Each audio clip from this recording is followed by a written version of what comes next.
vous définissez comment votre métier? Aussi enrichissant que chaotique, des hauts et des bas constamment, parce que je surfe entre la vague artisan et la vague arty. Du coup, il y a le quotidien de l'artisan, mais il y a les dangers du côté artistique. C'est ma vie, ça l'est depuis 10 ans. Je passe 20 heures par jour à penser et à faire pâtisserie. Quand on n'aime pas le sucré comme vous, Ouais. comment on en arrive à la pâtisserie? J'ai tourné le dos aux études classiques. J'ai décidé de partir chez les Compagnons du Devoir, chose qui a choqué pas mal de personnes. Et en partant là-bas, en fait, je savais pas trop quel métier faire.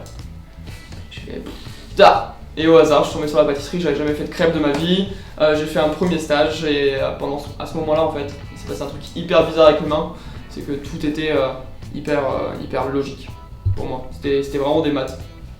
Et j'ai évolué. Et 2 ans après, je participe au meilleur apprenti de France, où j'ai été doublement médaillé. Et puis ma carrière a évolué. Je me suis retrouvé sur Paris. Paris, je suis tombé amoureux de Paris, des Parisiennes, de la culture parisienne, de l'ouverture d'esprit d'un point de vue artistique.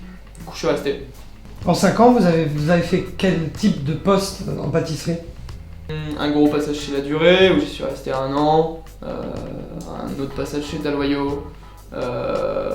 Et après j'ai ouvert le Aurore Picturti, où j'étais chef pâtissier et directeur artistique,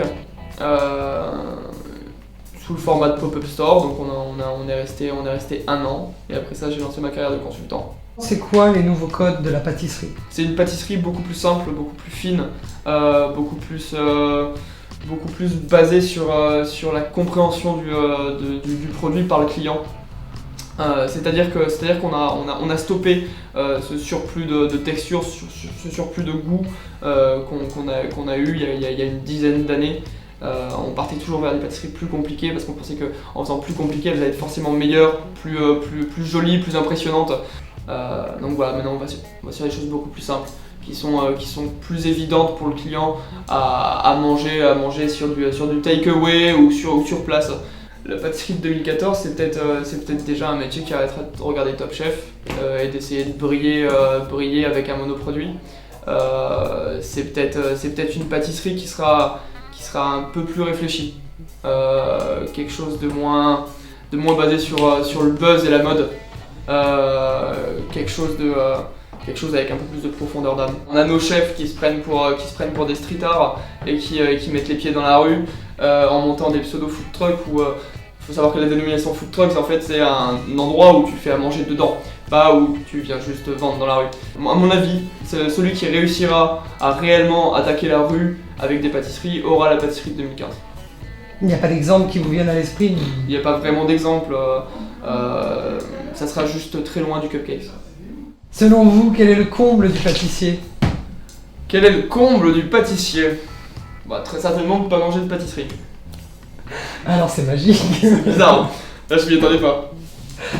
Comment vous faites justement? Puisque vous ne goûtez pas vos pâtisseries, comment vous faites pour savoir si elles vont être bonnes ou pas?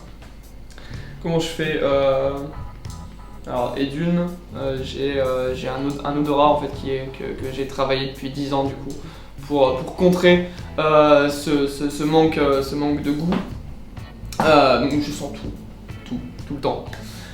Et ensuite on a un outil chez l'être humain qui est hyper sympa qui s'appelle la communication. Je fais goûter tout le monde et j'essaie de voir une émotion dans le regard de celui qui mange ma cuisine. Mais si vous goûtiez et que vous aimiez le sucré, vous gagneriez du temps. Ah grave, mais ce serait tellement moins intéressant. Puis on aurait tellement moins de choses à dire dans la caméra.